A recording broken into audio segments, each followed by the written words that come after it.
Ayusin ko lang tong laptop ko, ha. Alright, okay. Late last year, Pastor Jerome approached me and asked me to speak on Father's Day, 2024. So at that time, I really did not believe that I had a message, no, on fatherhood.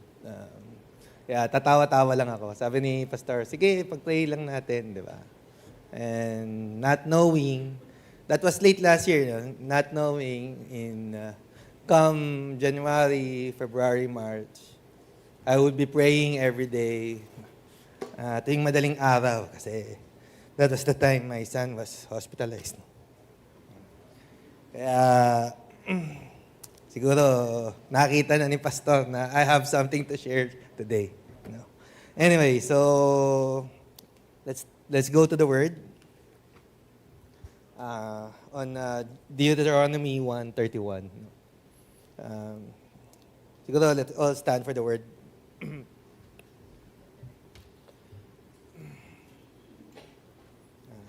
Deuteronomy 1:31 says, "And in the wilderness, there you saw how the Lord your God carried you as a father carries his son, all the way you went until you reached this place."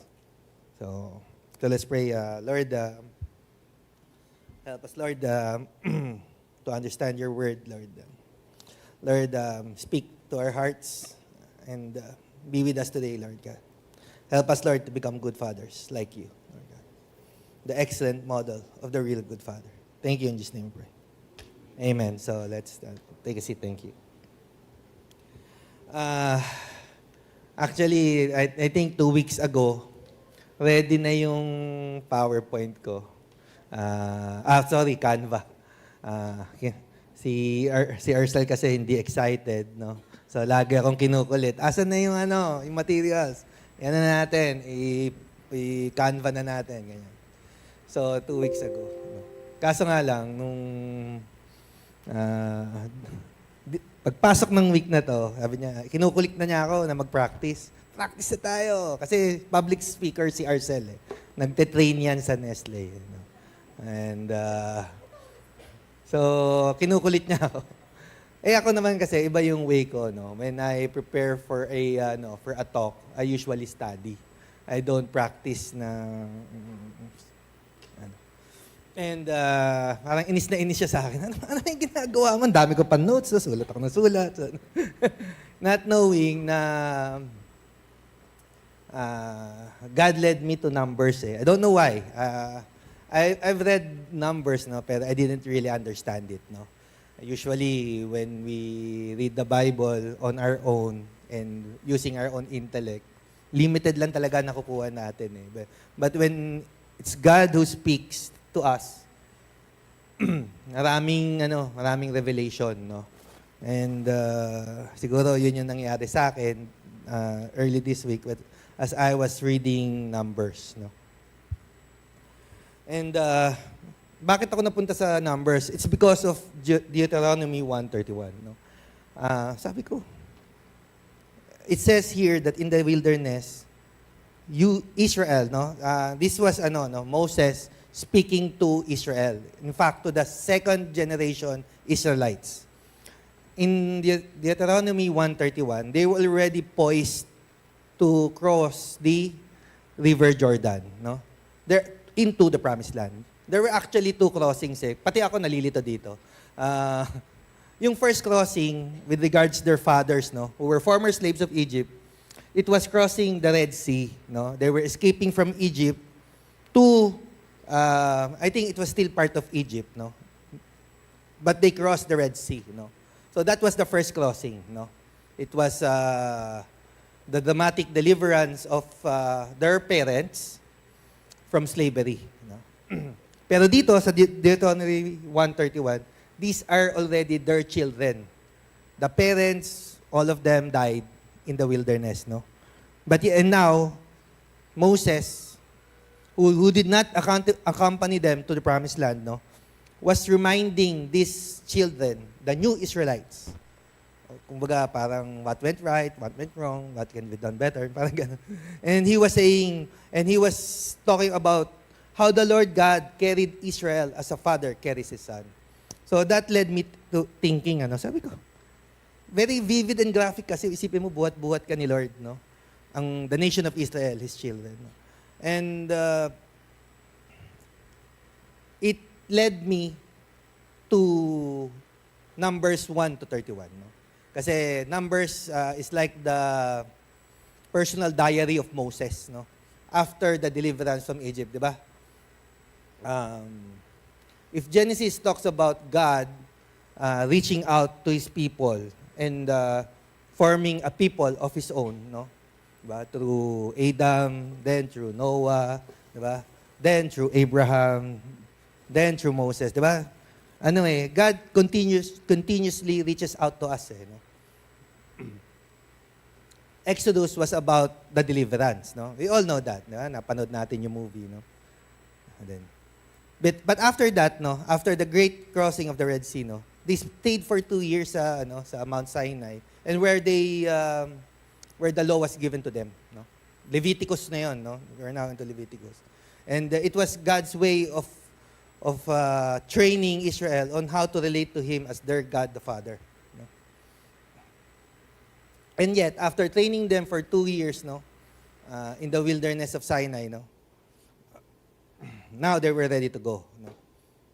Kaya nga, di ba, kung titignan mo, we were looking at the maps, parang long cut talaga yung ginawa ng Israel. Instead of going straight to the promised land, paikot, pababa, tapos umikot uli. Bago nag-crossing na naman. No? And it's all because it's the journey of life. It's our journey in the wilderness. No? Kasi if we relate it to our present lives, no, earth is not the promised land. Heaven is the promised land. We are in our own wilderness, quote unquote. And through this wilderness, God showed how good a father He is. No? And we'll delve more into that later. No? Pero really, if you really study Numbers, no, as we will try to do today, we will appreciate the greatness and goodness of God. No? So, what is a father? A man in relation to his child, no? So, most of you know, it's not just something physical. It's more than that, no? Kasi if we really think about it, what makes a man a father of his child? In essence, what is the essence of fatherhood, no? Next slide. All of us wants to be good fathers, no? In Isaiah 64:8, it says, "Yet you, Lord, are our Father. We are the clay, you are the potter. We are all the work of your hand." No? Israel had a father and children relationship with God. No? And that is our model. How God cared for Israel like a child is the same way that we as fathers should take care of our children. No? We should follow God's example on how God fathered us. Next slide, please. No. And this fatherhood, no, is founded on three, we believe on three foundations, no. So fatherhood should be anchored on faith, on love, and on forgiveness. Next slide. It's founded on faith. The book of Numbers demonstrates the great faithfulness of God in accomplishing His purpose with Israel, despite Israel's lack of faith and trust in the face of continuing problems and disappointments. Nonetheless, God never permitted Israel's failure to destroy His own intention of forming a people for Himself. No? Noong una, I really didn't know why Numbers is called Numbers, di ba? And as you read it, parang it's named Numbers because of the numerous complaints and sins Israel committed against God. But of course, that's not it. Ano? It's about the census. Di ba? in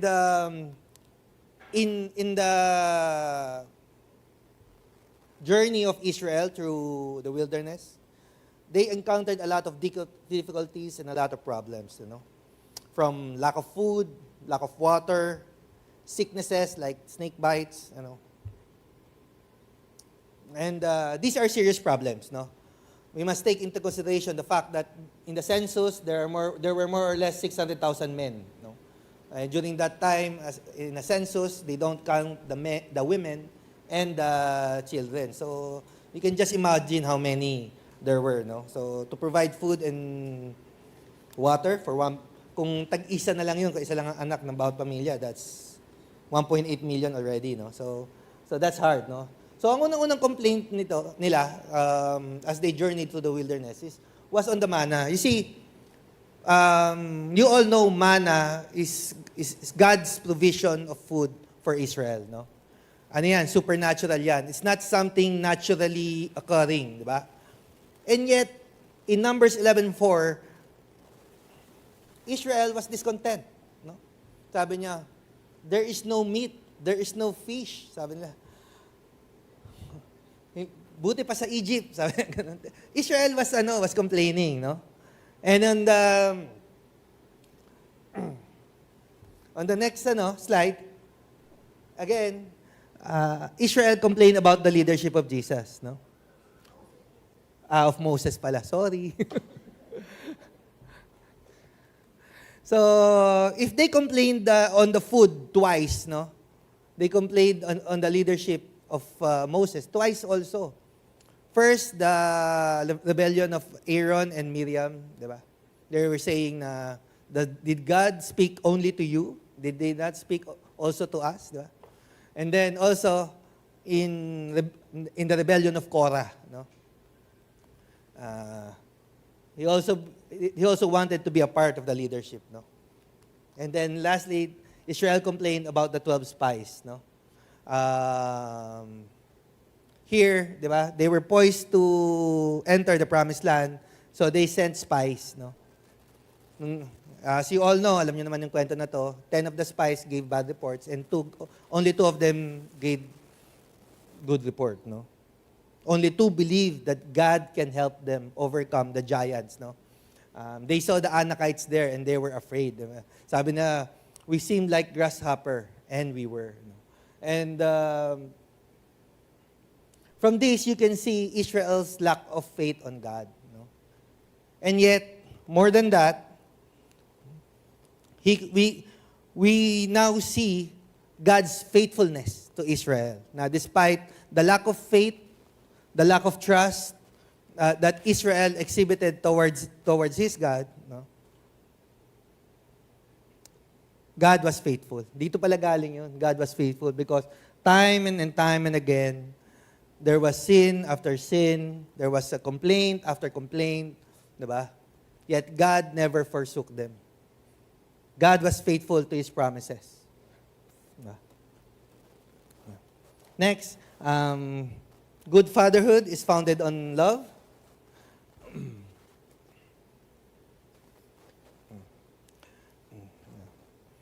From here, we'll then take a look down on what happened. There was, of course, Korah's rebellion. There was also in number 16 to 1-40. There was also, again, a lack of water. This was in the wilderness of Zin, in a place called Meribah. No? And in Meribah, this was where parang nagalit na si Moses and he said, Shall we fetch water for you from this rock? Yun ang sabi ni, And instead of touching the rock, he struck it twice. Kasi they could not believe that God will provide. No? And lastly, again, because of that, the fiery serpents were sent. No? Diba? They were bitten by snakes. And they were dying from snake bites, no? And when they repented, God asked Moses to craft a bronze snake, no? Now whoever shall look at the bronze snake shall be healed, no? So from here, you can see again how Israel continuously did not believe in God, continuously did not have faith in God. And yet, because God chose to love Israel, no matter what, di ba? Had God been a man, no? Siguro, tinalikuran na ni Lord ang Israel, no? Now, when I say all these sins, I do not say that with an air of superiority. Because in truth and in fact, we are the present-day Israel, no? And in truth and in fact, all of us sin from time to time. No one is perfect yet. In our journey in the wilderness, we cannot say na, ano ba naman tong Israel na to? Hindi, kasi their journey is also our journey if we are going to be honest with ourselves. No? And yet, in all this, we can praise God the Father because despite this, it is God who is working in us. No? Because He loves us. And He chooses to love us.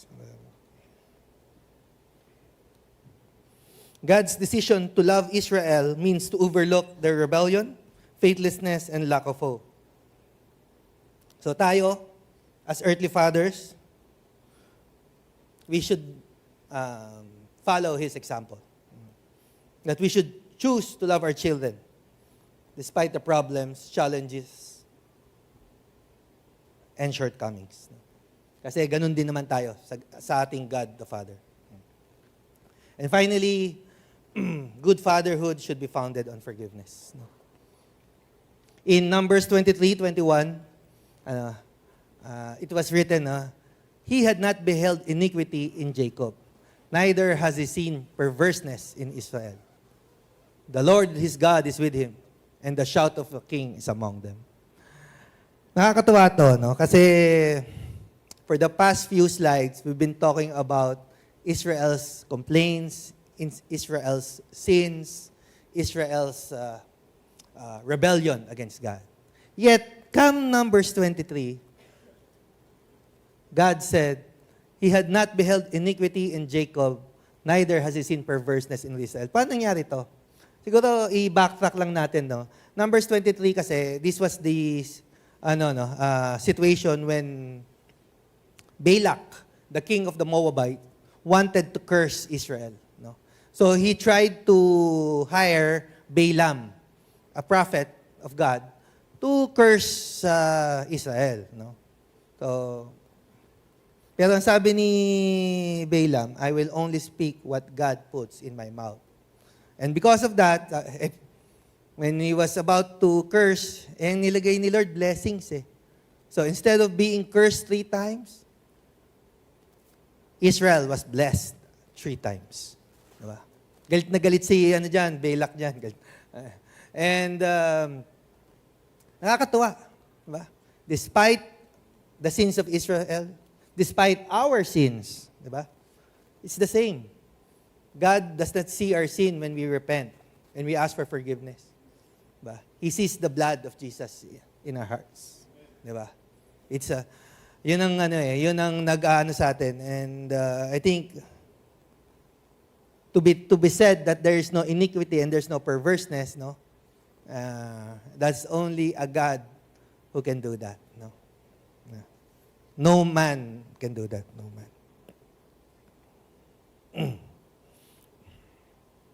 When God forgives, God does not see the sin anymore. It's not that He forgets, but He chooses not to see the sin. So, it's same with us, no?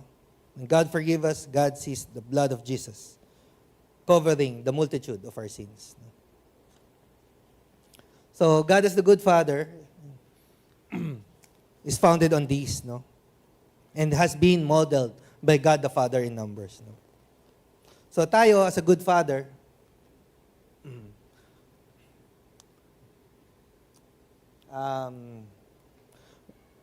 there are 5 action words that we must do, no? We must lead, we must protect, we must provide, we must train, and we must correct. No? These are action words, meaning these are things which must be done by us, not lectured. So, how do we do this, no? Di ba, may sabi, to do is to be, di ba? Yung iba naman sabi, to be is to do, di ba? Kasi to do is to be, this is where we come in as earthly fathers. We choose to do these things, the leading, the protecting, the providing, the training, the correcting. But to be is to do is where God the Father comes in. Because He is the one who changes us from the inside so that we can do these things on the outside. So that's very important. Let us not try to be a good father on our own strength. It cannot be. It cannot be. We cannot do these things on our own only. It's only by God's help and favor. So, number 1, a good father leads. No? In Numbers 1:1-2, no? Take ye the sum of all the congregation of the children of Israel after their families, by the house of their fathers, with the number of their names, every male by their poll. What does this say? When God leads, He's the one who gives instructions. Kasi if you read through the numbers, no, makikita mo, and God spoke to Moses. And laging there's a commandment. He's the one who leads. He's the one who initiates, no? He's the one who gives commands, no? And kailangan tayo, we must be willing to follow His command. Must have open ears, no? And in this, God is not asking us to be perfect fathers, no? For us to be able to lead, no? He just wants us to follow His lead. So how do we lead? Siguro, as a father, as the priest of the household, you have to decide and lead your family to the love and fear of the Lord. This is our primary leadership role as a father. To lead our priest. This is our priestly role, no? Kami, we used to live in Pasay City, and we used to send our children to Chonghua, no? Kasi at that time, ang nasa isip na, para he could have friends, Chinese friends, business, pagtanda, blah.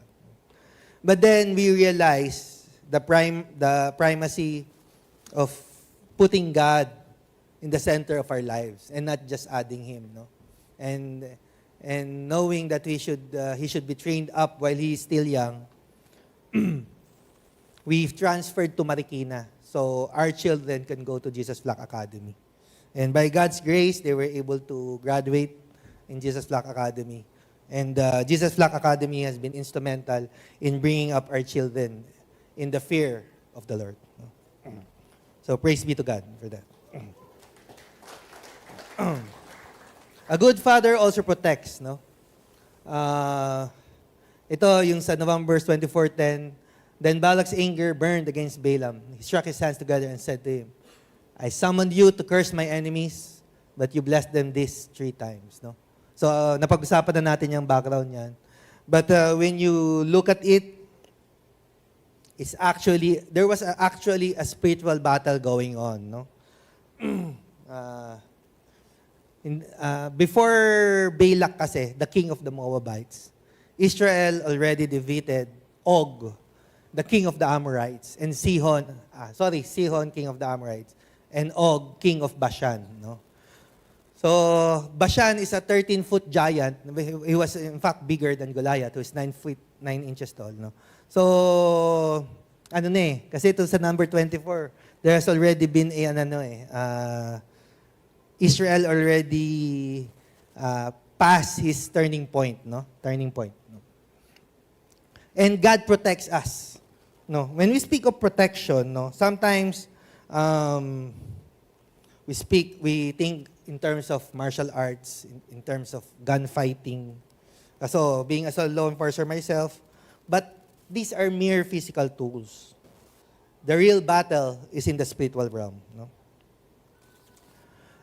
Most of you know na, as I said before, no, Abraham went to a 2-month ordeal, no, and that was a real spiritual battle. No?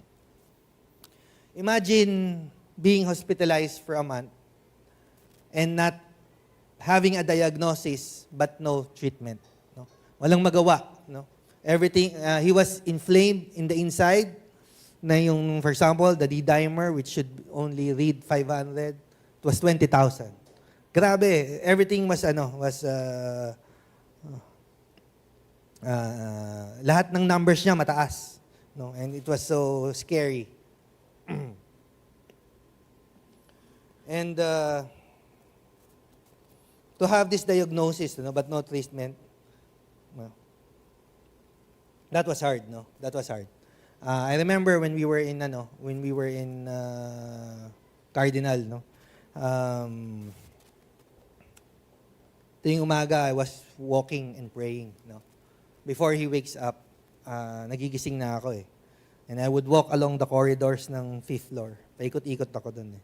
Tuwing umaga, nakikita ko ng nurse. No? And there's nothing you can really do on the physical level.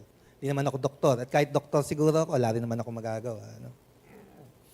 But during that dark time, no, I only had the Word of God, praise and worship, and the prayer of my brethren. These were the 3 spiritual weapons that made us survive that dark, challenging moment. No? I remember that time, no, when we were going through it, no, nagsusuka na siya ng kulay itim and everything. My family are mostly nurses, doctors, dentists. So medical sila.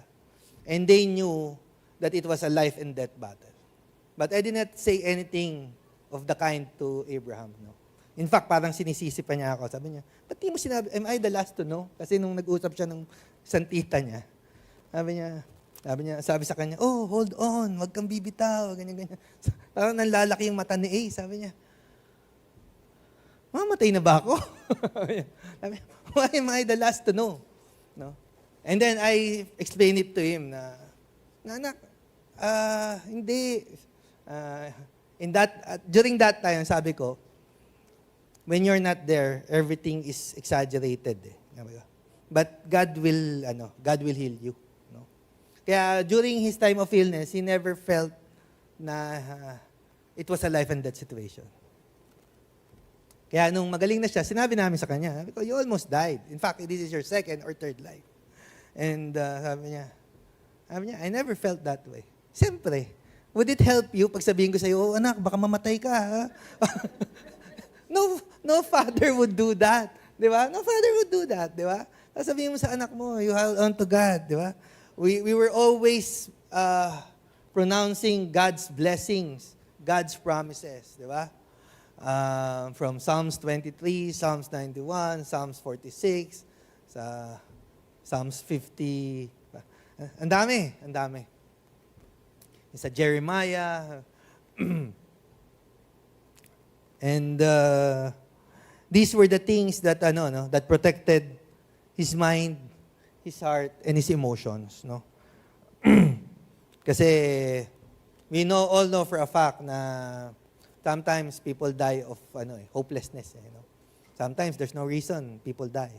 And sa akin, I think that was a big part of the battle. No?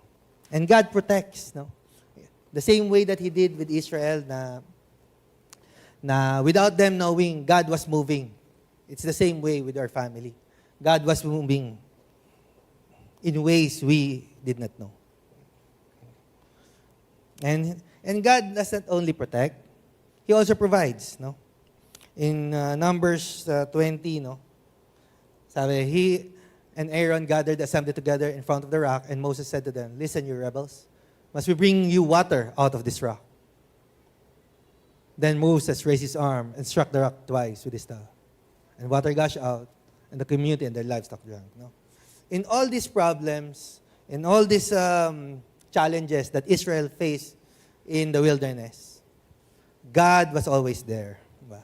God was always there. Sabi nila, ayaw daw nila ng mana, although, di ba, that is so insulting to the giver. Yet God provided quail. Di ba? Inintindi ni Lord ang Israel. Di ba? Yeah. Nung pangalawang beses na na walang water, God provided water out of a rock. Diba? So, time and time again, nung snake bite, God asked Moses to make a snake, a bronze snake, di ba? So, God provides whatever we need, di ba? He's the great I am. I am whatever you need at this time. That's what Yahweh is, di ba?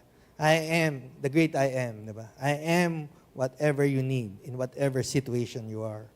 So, even if Israel complained and complained, God provided and provided and provided.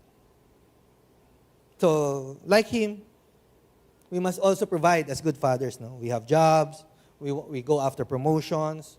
We try to establish businesses. Yes, we have to do our part. But in reality, we must acknowledge and know that everything comes from God. He is the Jehovah Jireh, the one who provides. You know? And in our case, during that dark time, health, healing, and mercy came from Him. Those were the things that we held on to, no, from January to March. No? Kaya I remember nung sa Cardinal kami. Do you know? I never talk about this to anyone, no. Pero kaming dalawa lang ni Arcel to. Pero now, pwede na i-share to. There was a time na stop bill kami sa Cardinal, no. So lahat ng gamot ni A and test, lab test, we have to pay directly first at the billing bago to gagawin ng mga doktor. Meron kami 1 million na bayarin. We paid 400. May 700 pa rin na balance. So ganun pa rin, hindi pa rin kami natanggal sa hold, sa stop bill, no? So, but in all those times, we knew God would provide, no? In all those times, we never asked anyone for financial assistance. Never. Never. But God, in His great mercy, used people, no? Hallelujah. Money came from unexpected places, showing that it is all from God, no? Natuto ako sa mga guarantee letter na hindi ko alam. Nagbigay ang mga politiko na hindi ko naman kilala. Mga kamag-anak na pagkalayo-layo, God moved to give, no? Hindi yung expected, miraculous giving, diba? Even friends, no? Without us asking for anything. So that's our first miracle. Kasi naka 1 month na kami, naka 1 million na rin kami sa Cardinal. And it was time to move on. It was time to move on, no? But to move on to PGH, kailangan makabayad kami. And God showed this miracle there. We paid the hospital with money we did not have. Praise God, di ba? Praise God. Let's praise God. The second major miracle that God did was we were able to transfer to PGH literally or technically on the same day, which never happens. We were 26 on the line. Pang 26 kami. Di ba? And with God's goodness and graciousness, we were able to get a room practically on the same day. Diba? So, imposible yun. I'm telling you, imposible. Yung mga may kamag-anak dito na you know how hard it is to enter into the PGH. May mga kwento nga doon may saksak na dito Oh, hindi emergency yan. Kasi hindi daw kasi life. Hindi pa daw kasi life threatening kasi may saksak. Anyway, but God is good. God is good, no? So it was miracle after miracle, no? And we praise God for that. So He used all of you. So I want to take this opportunity to thank people who were used by God to make this miracle happen. Of course, our family, the Baisa and Co family. Of course, Pastor Jerome and Ate Abel, and the whole Jesus Lock family. Salamat sa inyong lahat. Of course, kay Ate Minette, who never ceased on praying for us. No? I remember yung mga recordings ng prayer na pinadadala niya. the sermons of, na doon ko nakilala si Pastor Andrew Womack. No? Great messages. No? Of course, Pastor Eric, Pastor Ziggy, Pastor Paul, yung mga messages ninyo, they were real blessings to us. God spoke to your preachings. Of course, kay Ate Arlene, who who released a prophecy for us amidst that very difficult time. Of course, to the couple's family, kay Kuya Vic, Ate Angie, who were there almost every other day, And personally bringing food for A, kahit hindi makakain si A. Well, gusto niya kumain nun. Kinakain ko na lang siya. Of course, to the Gabuds, Lynn and Larben, to Joy and Lowell, of course. Of course, our midweek family, Kuya Eric.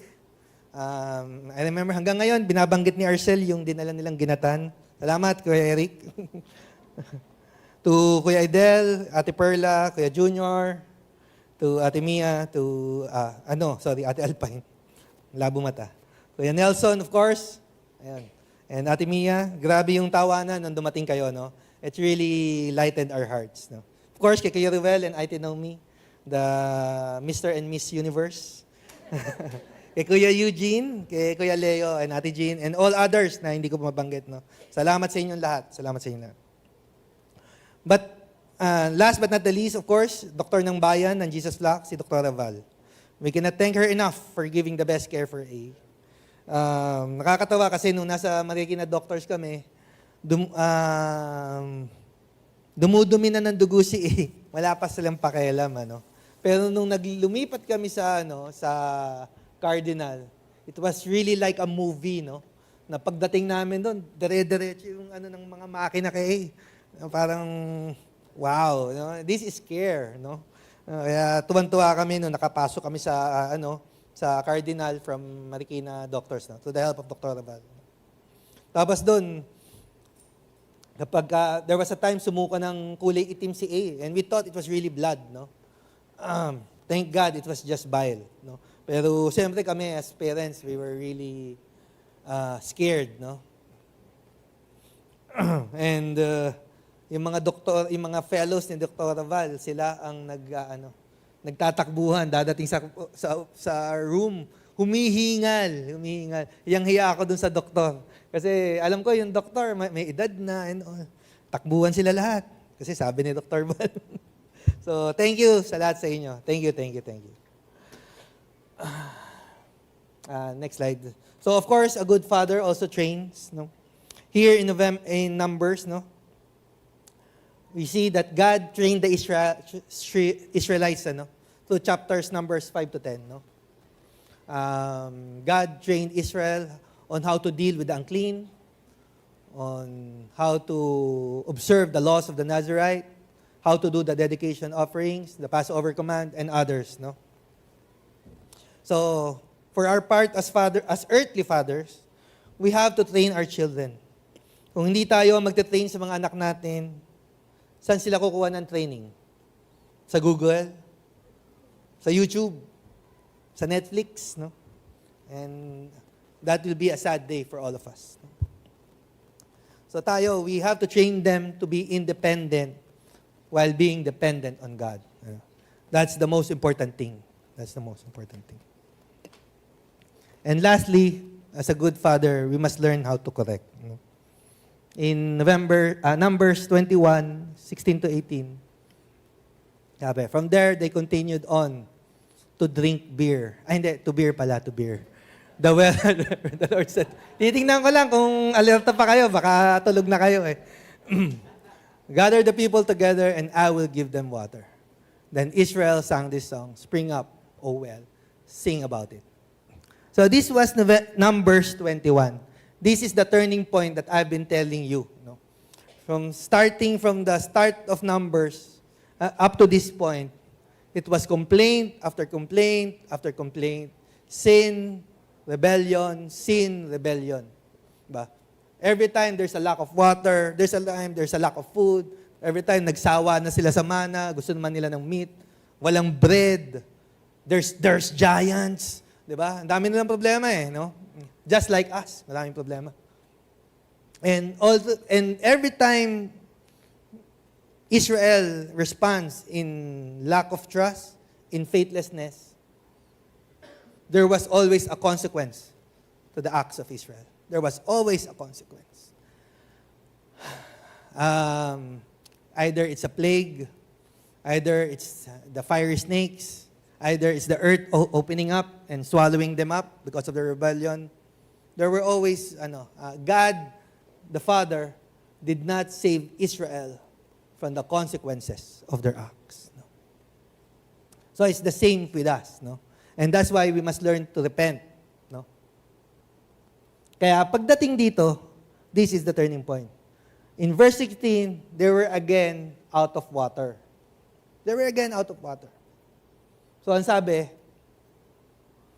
ni Lord, gather the people together and I will give them water. Did Israel complain? No. In verse 17, then Israel sang this song, Spring up, O well, sing about it. In verse 18, then the princess dug the well, where water gushed forth from the lawgiver himself. After they praised and worshiped God, after they did not complain, after they trusted God, that God would provide, God did provide. And more than that, no? God did not just provide them with water when they learned to be corrected, no? God did not just provide them with water when there was no water. After this, they defeated Sihon, the king of the Amorites. After this, they defeated Og, the 13-foot giant, king of Bashan. After this, eventually, they also defeated Balak. No? After Balak tried to curse them, no? They defeated Balak, king of the Moabites. And after this, they defeated the kings of Midian, no? Who caused them to sin. No? It's good to be corrected. Like Israel, we should also be willing to be corrected. Because if we are willing to be corrected and we learn from our past mistakes, then victory after victory after victory will be given to us by God. Isn't God great? Yes. Amen. Amen. So, the same thing, as an earthly father, we are continuously training our children. No? Presently, si Abraham graduate na. No? And now, Elijah is being trained. No? Tinitrain ko siya sa pagdadrive. Tinitrain ko siya sa Filipino martial arts. He's now a brown belt. Academically, we're also training him, no? And by the way, he's a president's lister sa PUP, when I say we're training him, I use it loosely kasi yung nanay talaga ang nagtuturo dyan eh. Si Arcel talaga ang nagtuturo. Ako, good job.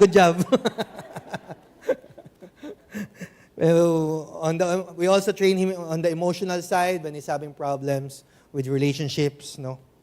And most of all, we train our children on the spiritual side. And when we train them on the spiritual side, it's less of lecture, but it's more on practice. Kasi they can see, if you're authentic or not, no? Dito kasi madaling pag naka-quote ka, feeling holy ka na, di ba?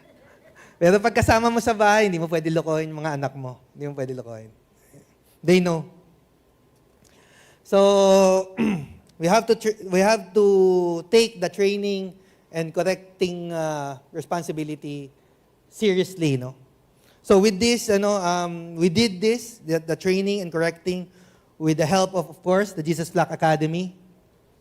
And we want to thank them, no? Jesus Flock, like Kuya Eric and Ate Miriam, Ma'am Gina, Kuya Emil, Sir Jem, of course, Sir Jem, and Ma'am Mirna, Ma'am Anika, and lahat ng staff ng JFA, no? Including Kuya Ber and Kuya Nonoy. Of course, we also thank the Jesus Flock Sunday School where our children went through, no? Of course, kay Ate Sharon and all the teaching staff of the Jesus Flock Sunday School. Salamat sa inyong lahat, no? I know it's a ministry on your part and ang teaching kasi that's very hard eh. You really give a part of you to your student. The money does not even come close. It's a ministry. So let's honor our teachers. Salamat sa inyo. Salamat sa inyo.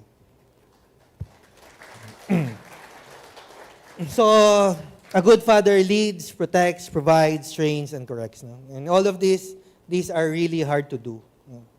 These are action words that can only be done. They can only be done with God.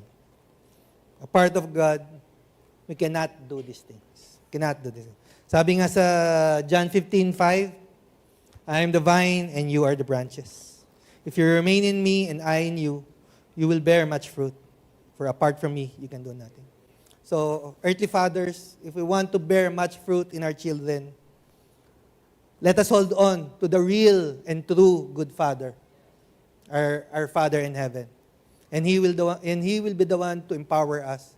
And He will be the one who will be able to help us do these things. So, good morning and God bless you all.